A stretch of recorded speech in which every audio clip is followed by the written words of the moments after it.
कह देता हूँ कि चिड़िया नहीं है बाज है तू, इस दुनिया का ताज है तू, रोकेगा कौन उड़ान तेरी, उड़ने में मिराज है तू। बहुत बढ़िया, जिंदाबाद, बहुत बढ़िया, बहुत बढ़िया, बहुत बढ़िया। फिर बोला ये बलि के लिए तैयार था ये आदमी, ये नेक्स्ट कवि सम्मेलन के बाद देगा। बहुत बढ़िया। ये एंकर है आज का, मैं टैंकर हूँ। वो लग रहे हो। इसके बगल में एक कवि हमने अलग से लाया, सद्दाम हुसैन की कॉपी है। ऐसा नहीं लग रहा सद्दाम हुसैन में से खून निकाल लिया हो। बहुत बढ़िया, जोरदार। और इसके बगल में ममता बनर्जी बैठी है, बंगाल से आई है। माँ सरस्वती की वंदना करती हूँ। माँ भी सोच रही करती है क्या, करती है पकड़ती है। बहुत बढ़िया। किशोर जी तो बैठे ही हैं। किशोर का मतलब होता है यंग। ये जिस हिसाब से यंग होते जा रहे हैं ना, ऐसे ही यंग होते रहे तो इनका कुआं पूजन होगा, कुआं पूजन। ये शानदार। और ये पहला ऐसा कुआं पूजन होगा जिसमें पीड़ा पौंचा पैर के ये खुद ही जा रहे होंगे मटका लेके। जोरदार तालियां भाई साहब के लिए। मजा तो होली का उत्सव है, ऐसी मजाक चलेगी। इधर ये कवित्री बैठी है। ये कवित्री जब नई नई बनी थी तो अब रुक क्यों गया, बोल ना। अरे बोले अटक गई जुबान। अरे बोलर तो देखा पता था। ये बलि का बकरा है बेचारा, थोड़ा बहुत तो बोलेगा। इनके लिए भी बताता हूँ। इन्होंने नई नई जब कविता सुनी शुरू करी तो मेरी मम्मी पता क्या बोला करती, बोल भाई तू तो थोई, ये बहू भी कबूतरी बना दी। अब दोनों तुम उड़ता डोलोगा, बालका को कौन धनी। मेरी मम्मी बहुत अच्छा मजाक करती। एक बार पता क्या हुआ, एक बार ये धीरे सी मेरे से कह रही थी, बोली जी इस बार अपन कन्याकुमारी घूम के आऊंगा। तो मेरी मम्मी बोली सुबह जल्दी निकलना, दोपहर में रोटी बनानी है।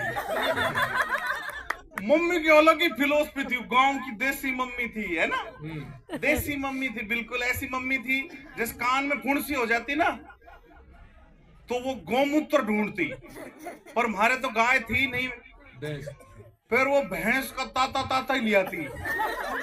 और जय भी बालक के कान में फुंसी होती उन गोडा में गिर के साला के कान में जब तक गिरती जब तक मुंह में से बाहर नहीं आ जाए। तालियां कमजोर है भाई, देखो। अच्छा फुंसी है ना, फुंसी अंदर भागती उन्हें देखते ही गोमूत्र आ गया भाई।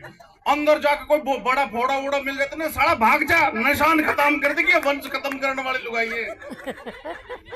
मम्मी मेरी बहुत अच्छी थी, बहुत अच्छी थी। वो जब भी मैं गांव जाता था रस मलाई खाता था, मोटा होके आता था। फिर मैं बड़ा हो गया और अपने पैरों पे खड़ा हो गया। और मेरी मम्मी से ज्यादा अच्छी उसकी मम्मी थी यार, मेरी नानी बहुत अच्छी थी। वो भी मुझे बहुत याद करती थी, बहुत बुलाती थी, पर मैं नुगरा जाता नहीं था क्योंकि मैं बड़ा हो गया था, अपने पैरों पे खड़ा हो गया था, खा खा के फूल गया था, इंटरनेट पे झूल गया था। पर मेरे को नानी कभी भी याद नहीं आती थी। एक दिन नानी मर गई, भगवान जी के घर गई, और मरते वक्त भी वो मुझे याद कर रही थी, पर मैं नानी को कभी याद नहीं करता था। पर दोस्तों एक बात मैं आपसे कहता हूं, जब से एक बात आपसे कहनी है, जब से मेरी शादी हुई है मुझे सिर्फ नानी याद रहती। सारी दुनिया कहती है मुझे सिर्फ नानी याद रहती है। अच्छा मम्मी नानी की अलग की जोड़ी थी। एक बार क्या हुआ कि मम्मी को फोन करती हूँ, मेरे पास है ना, गांव से फोन करती, तो फोन वाला का मेरे पास फोन आया, बोला भाई तेरी मम्मी को मना ले यार। मैं क्यों? बोला मेरे पास आई थी, बोल 10 रुपया को वो बेटा डाल दे, फोन में 10 रुपया डाल दे। तो 10 रुपया डाल दिया। आपसे फोन मिला है तो मिला नहीं, तो मेरे को बोला बेटा मैंने तो पैसे भी दे दिए, मिला नहीं फोन। तो बोला कि मैंने कहा माँ रेंज नहीं दिखे, तो बोली 5 रुपया की रेंज भी घेर दे मैं। उनकी अलग ही फिलोसफी थी। लेकिन माँ तो माँ होती है। हादसों से जिस शय ने हमें बचाया होगा, कुछ और नहीं, हमारी माँ की दुआओं का साया होगा। क्या बात है, क्या बात है, क्या बात, बहुत बढ़िया। वरना तो माहौल ऐसा है, ऐसे माहौल में इतना पुण्य कार्य जिमांड का कर रहे हो आप। नहीं तो हालत ऐसी है कि हम दो, हमारे दो, माँ बाप को बाहर फेंक दो।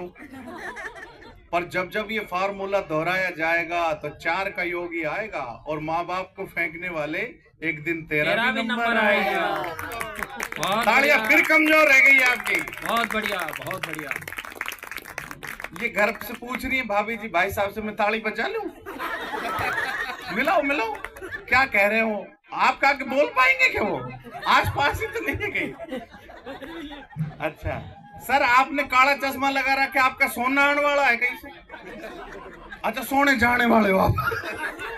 जोरदार तालियां भाई साहब के लिए बजाओ, टोपला भी शानदार लग रहा है इनका।